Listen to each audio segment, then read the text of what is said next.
Welcome to Alberta Conservation Association's Harvest Your Own podcast, the resource for everything hunting, navigating through the field, the butcher shop, and the kitchen. Life is all about great food. Let's get started. Welcome to the podcast. I'm your host, Brad Fenson, an avid outdoor enthusiast who has worked as a freelance journalist, photographer, and public speaker for over 3 decades. I have hunted, fished, and foraged all my life and hope to share my passion for the outdoors. Along the way, I want to encourage everyone to harvest wild proteins and enjoy the satisfaction of providing the next meal for your family. Our goal is to educate, entertain, and inspire individuals to get outdoors and create a connection between food, health, and your future meals. Welcome to Harvest Your Own. This week we've got a very interesting guest. You know, with the Winter Olympics recently on television, a lot of us were glued to the TV looking at different sports. And you might not know that Alberta is producing some athletes that could end up in the Olympics in the future. So I've got Ntala Quintilio here. Is it Biathlon, Alberta? Yes, correct. Cool. So welcome to the show. Thank you. Yeah. What can you tell us about biathlon? I mean, lots of us were glued to the TV because the Olympics are highly addictive. And I'm sure you were watching all of the biathlon events and the skiing events, because they're all so related. But what is biathlon, in case somebody missed the descriptions from the hosts on the show, because they were very good at telling us what was going on throughout the entire process. Biathlon is a sport that combines cross-country skiing and rifle marksmanship, and we shoot a 22 Fortner on-shoots rifle. Usually they're Fortners. And yeah, there's specific rules and regulations around the rifle and the ammo, and we shoot a 50-meter target, and it's different for prone or for standing. Oh, wow. Now, you're very knowledgeable about this because you've competed at a very high level. That's right. What can you tell us about yourself? There's a bit of a shelf life to that, but I and my husband actually were competitors in 1998 Olympics, and I'm originally from the States, and so we met doing biathlon when we were younger, and he competed for Canada, for Alberta, and then we became friends, and at one point along the way, a little bit more. So, yeah. It's funny how that happens. That's right. Yeah. Very good. So it's biathlon that brought you together. Tell us how you got into skiing. Like, you don't become can you say a biathlete? Is that That's correct? Right. Yeah. Biathlete overnight, because it takes extensive training. It's not like someone's going to put on skis and 10 days later be out there competing. Well, we're working on that. We can get into that recreational side of it later, but I got into the sport of biathlon when I was quite young. I was a cross-country ski racer from the age of 7, and then we ended up having a Olympian in our community, and he convinced me to, pick up a rifle. Yeah. And originally the rifle was almost bigger than I was because I was quite young, but and I missed a lot of targets and did a lot of penalty loops in those days. But along the way, of course, women joined the Olympic sport movement in 1992. So at that time, I was young enough to think of it being an opportunity. And that's how I started my international career. Yes. Have you always been competitive? Slightly. Nice. And did you have other siblings in the family? Yeah, I have an older brother and a younger brother, and they both were skiers. My older brother did a bit of biathlon, and my younger brother was just a cross-country competitor. Yeah, very interesting. Do you know the history of biathlon? Did it start in the Norwegian countries or Sweden? They seem to have some very big competitors. That's right. It's Scandinavian by nature there, but essentially it started as a Nordic sport in Finland where they were, patrolling the border. And obviously the best way to patrol in the wintertime would be on skis. So that's how the sport was started. Yeah, very interesting history. So biathlon, it's not as simple as saying it's just one type of competition because it can vary greatly. That's right. What can you tell us about biathlon and the different disciplines? There's essentially 5 different disciplines. There's a sprint competition, a pursuit competition, a mass start competition. There's a number of different relays, so that kind of works into there.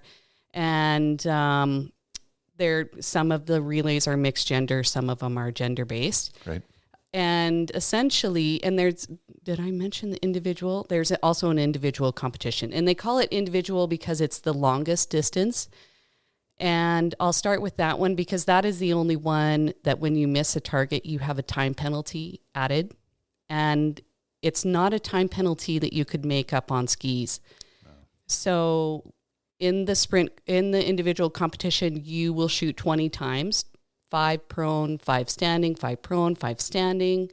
And each missed target is a minute added to your time, essentially. Yeah, I remember that from the Olympics because somebody would be like neck and neck with somebody, and then the announcers would be like shocked to be like, "Oh my goodness, that time penalty is going to put them out." It's heartbreaking. Right. Yes, and so then in all the other competitions, there's a penalty loop that is essentially your penalty if you miss a target, and it's 150 meters long for the older categories, I'll say, the international categories. And so that can be quite detrimental if you think you're doing a 10-kilometer sprint race. I know that doesn't sound like a sprint, but and then you miss, twice, you have to ski an extra 300 meters. Oh, that's significant. Yeah, you have to be really good to make up that competition, space within there. But overall, as well, you have the best shooters in the world, or the top 15 in the world in either gender, can essentially win the World Cup at any time. So it's very, very exciting. I don't know if you watched enough of the Olympics to see there was a meme of a guy in like a Norwegian flag suit. Yep. And they asked him, "Why do you love biathlon?" And he said, "Because anything can happen, and it usually does." So that'll tell you right there. Right. Yeah. And I mean, there's so many different factors, from the environment to weather to, That's right. I'm sure on very windy days, it's harder to make those shots. Essentially, within every competition, we get a zero period, which is usually about 45 minutes, to zero our rifles to the current conditions that you have at that moment. Yeah, so we'll shoot on paper, and you're then making an adjustment based upon windage or sometimes light. Some World Cup races are at night with lighting, etc. And so then you have to remember what the windage is at that time. And then when your race starts, maybe it's like 45 minutes later is your start, you have to then be able to come in and make a judgment yourself based upon what the wind is doing. So there's wind flags that are set up throughout the range. And essentially the first row of wind flags is every other firing point, 5 meters from the firing point, and then also 20 meters from the target. So you can see the wind changes throughout the range. Most international ranges have 30 firing points or 30 lanes. So essentially the range is 50 meters long is the distance you're shooting, and it'll then stretch over 100 meters. So the wind can change. If you've ever watched like wind on the water, it'll like come and go, and that's where you can visualize what the wind is doing. Yeah, I took a long-range shooting course, and it was so important to look at the downrange flags for any particular second when you were getting ready to shoot, because it had a variable in terms of impact somewhere. That's right, yeah. How far are you shooting? 50 meters. 15? 50. 50. Right. Yes. Oh, that's very good. Now, you talked about the equipment up front. Why is it such a specific type of rifle? So in the mid-'80s, Anschutz had a gentleman named Peter Fortner working for them, and he developed what they call now the Fortner Action. in on-shoots. And it essentially is a very quick bolting mechanism I in noticed the action. that in the competitions. It's just like half a second. Tick, tick, That's and right. It's over. And so it slides forward and back. Yep. And it essentially allows you to load the ammunition and inject it without much movement overall within your body. Right. That's right. Yeah. And whereas if you look at like a number of younger shooters or clubs that are developing, they'll have a bolt action, and you can see the movement of the elbow off of the ground to cycle the ammo, right? So that's one small specification that was developed in the 80s, which has become a very normal thing within biathlon, that you'll see most people have Fortners, or there's a few other actions out there as well. The rifle itself cannot weigh more than 3.5 kilograms, cannot weigh less than 3.5 kilograms. Oh, wow. So they're very light. Yep. And they also have to have a trigger that's a minimum of 500 grams. So just over a pound. That's right. Yeah. That's right. So all rifles are a peep sight. Yep. So I think a peep sight's a great way to teach people absolutely. to shoot too. You know, because it's so visual. You can see the target. You can see your, surrounding that That's right. that target. It's so easy to identify it. Yeah. So it's a normal. I don't even know what the target. I mean, it's round. Let's be honest. So the prone size of the target is essentially just a little bit bigger than a golf ball.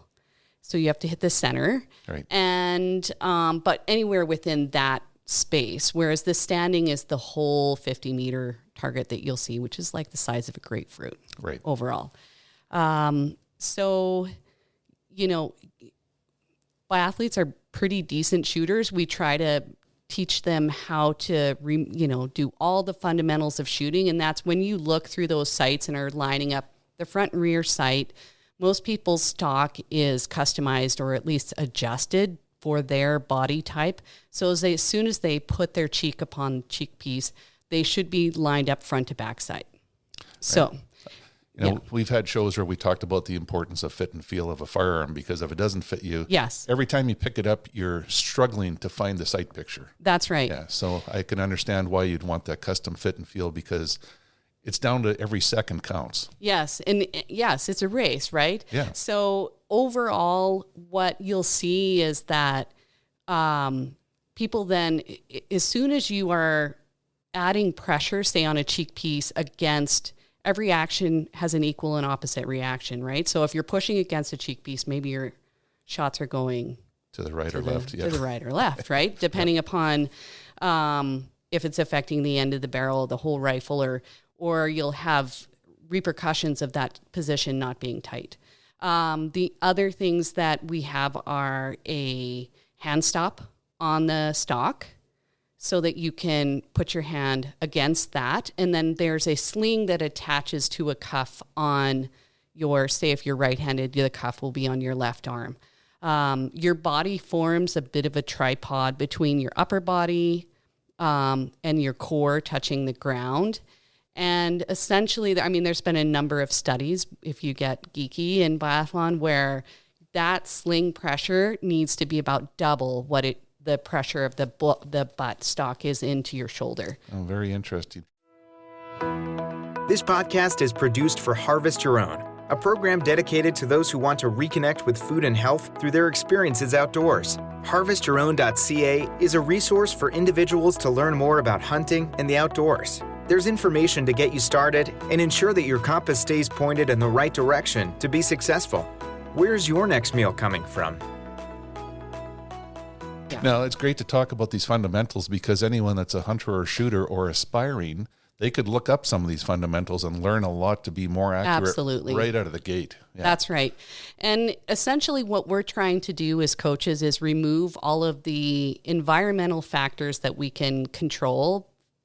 Rifle fit and position are your first ones, ammo quality, We don't shoot anything that just comes in a jar.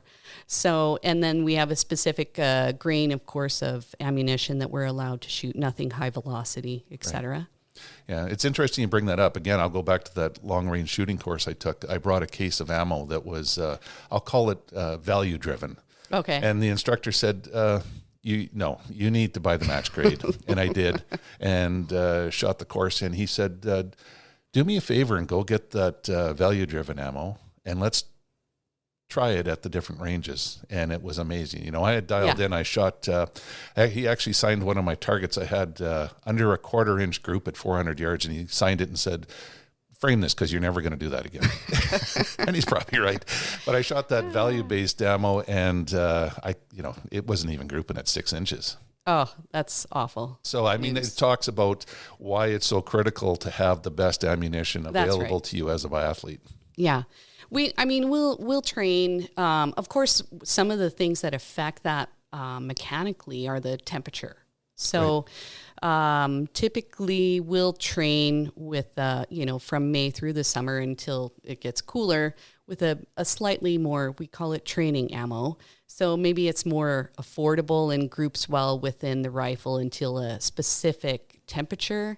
And then usually we'll definitely switch to something that's a bit more, accurate. Consistent. Yeah. Consistent, yes. And it's interesting because I wonder how many people are scratching their head right now saying, what do you mean ammo changes accuracy with temperature?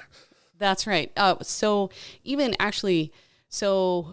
national team athletes, for instance, will take their ammunition, and of course every ammo has a different lot, and sometimes different lots shoot better in different rifles. But in order to test this, they have to do what's called cold testing. So they'll take the ammunition and they'll take the action and they'll cool it down to say -15 or whatever their temperature is that they think they're going to be racing at.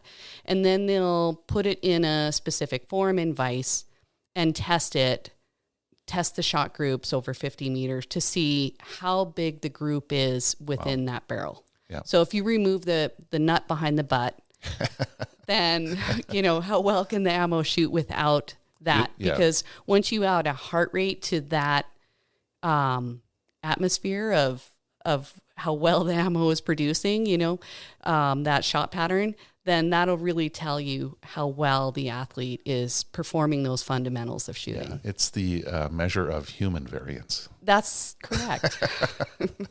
Very interesting. You were talking about the form, the weight of the rifle, all of that, yes. Peep sight, the importance of that sling and all the rest of it. But you don't wrap your arm up in that sling to shoot. No. When we took Hunter Ed, they're like, you can use your sling for a rifle rest to support yourself. Why do you not do that? Timing. Okay. So when I started biathlon, we actually had like a leather sling, yeah. And you'd put it on and then you'd cinch it down. So the race is not judged, but it begins when you cross the start line and ends when you cross the finish line. So we have that cuff, and the sling as well that connects to that has just a little hook. So it takes seconds to hook into that and lay down into position. Yeah. Most of these World Cup shooters are taking their first shot, which they measure by the time they put their poles on the mat. In some of the fast ones are 11 seconds, which is insane. No kidding. Some of the individual race that's longer, where it's a bit more of a shooter's race in accuracy, that particular race, they'll take a little bit longer, maybe 18 to 21 seconds before their first shot. But then they're essentially taking a shot within every 2 seconds, something like that. The good ones anyway. Yes. Yeah. What comes into factor in that shooting is when your brain starts to talk to you. And when you've hit 3 or 4 shots and then, Bad Joey on your shoulder starts saying, now all you have to do is shoot one more. Right. Can you do it? Or I even had, in December, I was coaching for the Team Canada on the junior circuit in Europe. And we had an athlete that was in a mass start, and he came in and was sitting in third in his last shooting. So his last shooting, high pressure, and he's essentially having to take shot for shot with the guy that was leading was from France. And he lost concentration and missed 3. So then he had to go do 450 meters worth of penalty loops. Oh, it's heartbreaking. Like, like even as a coach, I'm like, oh, I just like feel so bad for him. And there was, some realization moments of the mental concentration that takes at that moment. I was going to say, when you watch it, you think all of it's got to be physical conditioning, like being strong, skiing hard, get into position, control your breathing. But the mental game is just as big as the physical game. Yeah, biathlon is about emotional regulation. It's a good way to put it. You really need to be able to, tell your internal voice to take a back seat to what you're really trying to do at the time.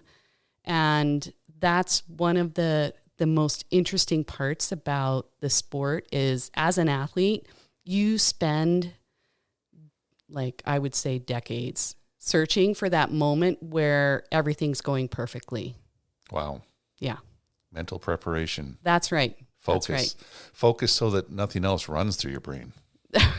Well, if you're going to go to the beach, you better be able to come back for sure. So, yeah, very interesting. You talked about the quality firearms, the new actions that were made, why you pay so much attention to the ammo, but you do that in the entire sport. I'm sure you don't use, that's right. The skis have to be a certain type. You're going to pay a lot of attention to the waxes, to the conditions, and all the rest of it. Absolutely. The skis themselves actually have a different camber from the tip to tail. And depending upon what the course is like, you're going to pick a ski that's made for that condition. And by that, I mean, sometimes the track is like super hard. Sometimes it's super soft. If you were watching the Olympics, you saw a few of those days where it turned slushy. Right. It was very wet. That's right. So in that case, they want something that's not going to dig into the ground, but it's able to like float over the snow a little bit. And it's not something that the eye can pick up. They have specific metrics that will measure these things so that they know what skis are best for within what conditions. Then, of course, the structure on the ski as well makes quite a bit of difference. And the wax itself is important, but it's going to make up about 30% of the actual equation. Because more of it is built into the skis these days. They're not That's just a correct. flat bottom ski of wood that we had 50 That's years right. ago. Right. That's right. They're precision instruments. Yes, that's right. So you can spend the technology on those skis, you can spend quite a bit of money on that part of it. Yeah, no kidding. So right down to the uniforms, because you don't want to catch any wind or anything. You want to be aerodynamic. That is right. Free flow movement. You don't feel it really. You're That's just right. out there racing naked. Almost. That would probably make it even more popular. But yes, essentially you're racing in a lycra suit with some long underwear underneath. Right. That's pretty much it. Oh, wow. Yeah. I mean, it sounds very appealing. I was a cross-country skier when I was young and loved it. We'd spend days, hours, out there. And once you start to enjoy it, it becomes a passion. Yeah. In Alberta, we do a ton of different outreach activities, and not to take us off track here from international competition, but last year I was up doing some outreach at one of the Indigenous nations up at the Woodland Cree at Cadott Lake. Yeah. And I took up skis and I brought them to the school, and most had never skied ever, not even downhill.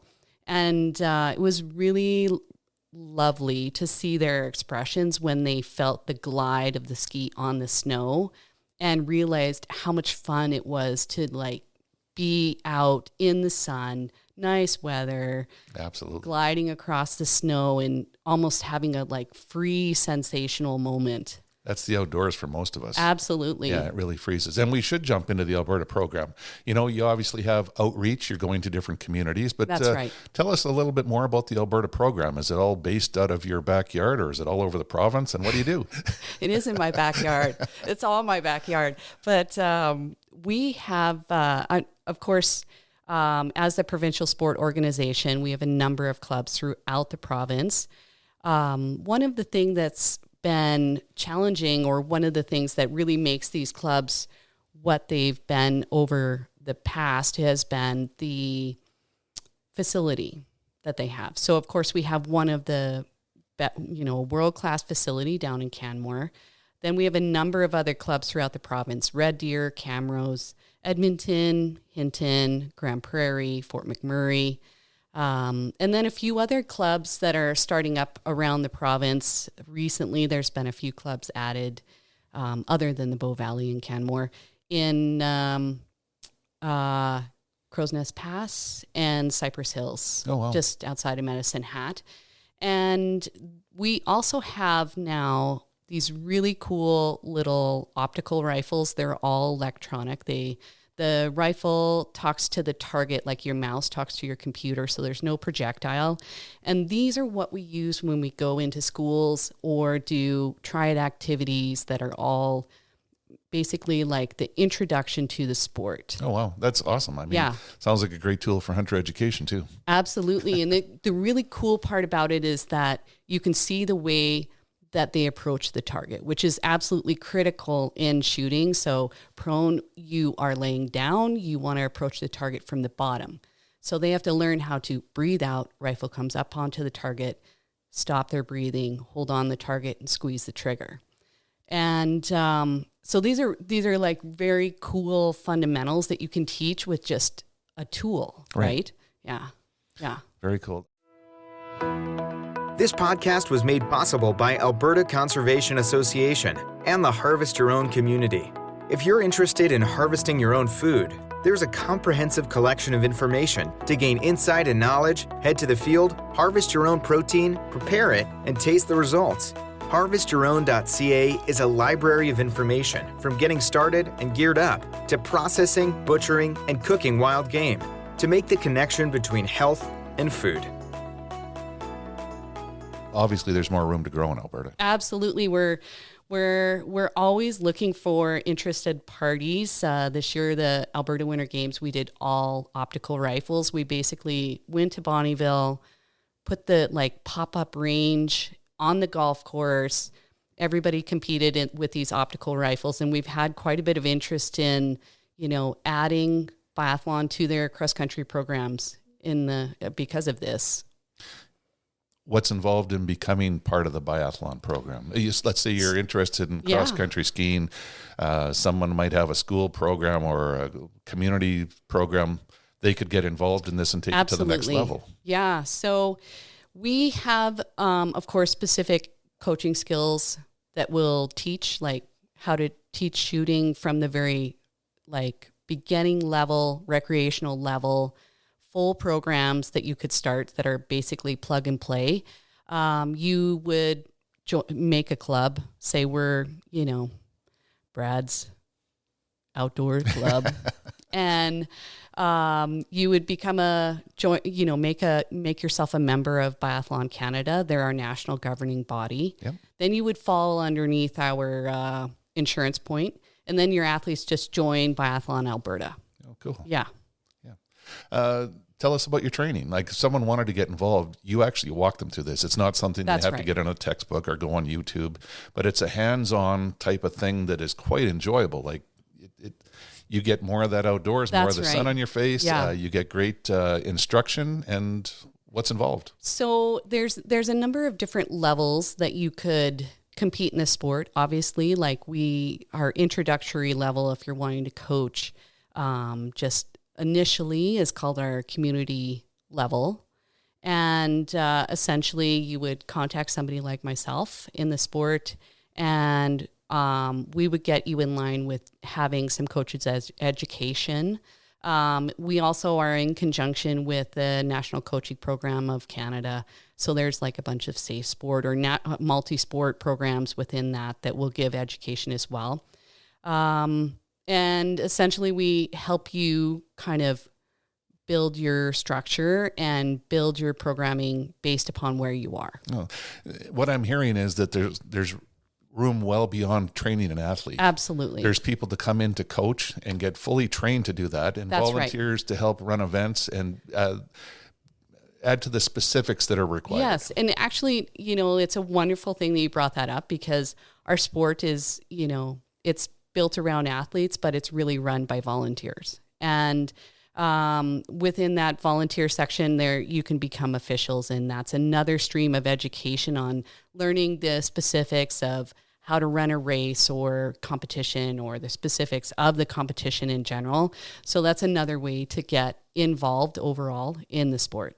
Yeah. Anyone that loves having that sunshine on their face, to get involved at any level is, it could be very rewarding. Absolutely. Yeah. And, biathlon, it's a bit coined across the industry that we're a bit of a family. So that's, if you become part of the biathlon family, it's close. It's close. Yeah. You've got a training facility right at your place of range? I do. Yeah.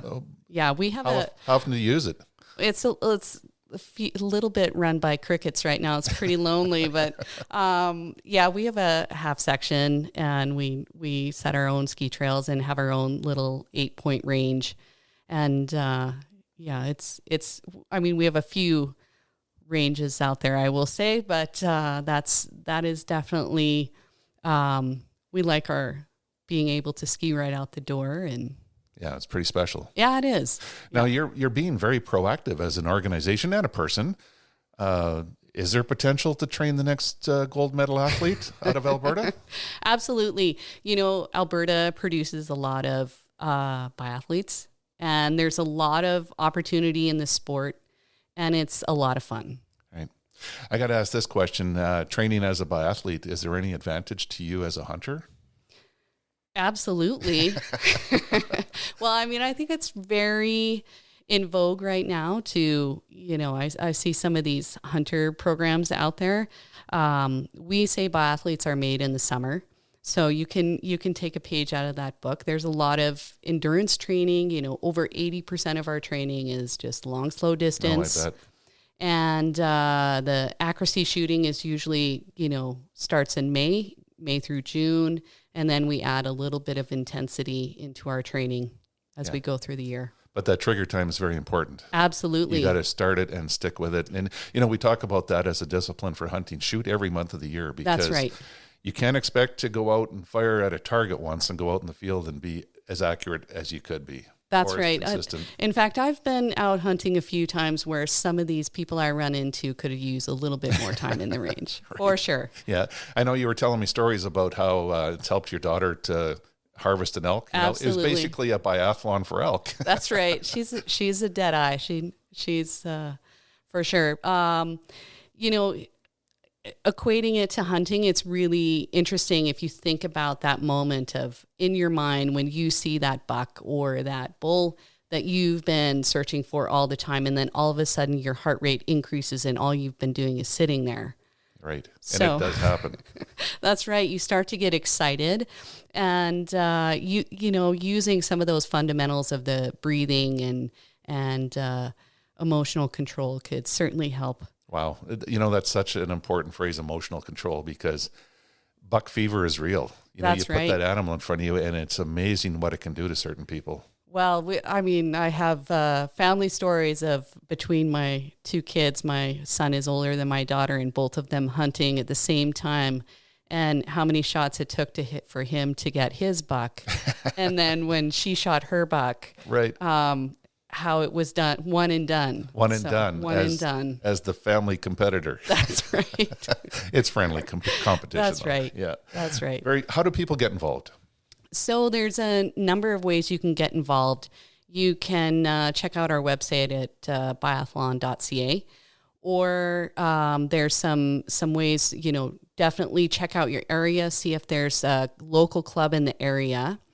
Or simply reach out gm@biathlon.ca, and I will direct you to a club in your area. Or if you don't have a club and you want to start one, I will help you. How old do they have to be to get started?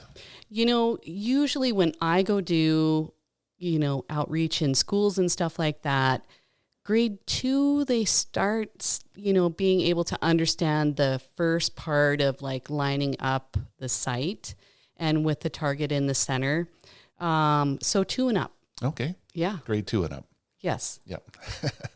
Very interesting. So, yeah, lots of opportunity for people that have kids that love the outdoors, want to introduce them into shooting sports, want to enhance their shooting opportunities in sports, other people that can get involved in events planning, administration, running events, That's all right. the rest of it. There's room for everyone. Absolutely. And, it's really what we're teaching is a skill, really. Cross-country skiing and rifle marksmanship. Yes, physical and mental conditioning. That's right. Yeah, so it goes very well together, and it applies to many other things in life. Absolutely. Yeah.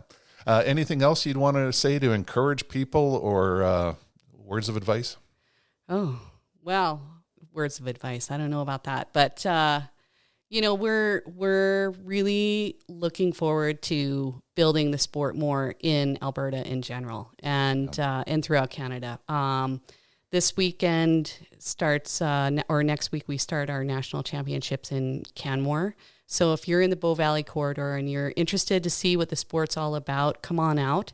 We've also got a number of different triad events happening throughout the week. So if you're interested in that, Google Triad Events Biathlon National Festival, Biathlon Festival, and something should pop up that will send you our directions. Right. Of course, we're on all the social channels. Well, okay, Instagram and Facebook, you should be able to find us quite easily as well. Right. Yeah, so I'm talking to hunters right now too. If you're aspiring to be a sheep hunter or an elk hunter where you want to get physically fit and learn to train, why not train as a biathlete all summer long and then use those skills in other ways too?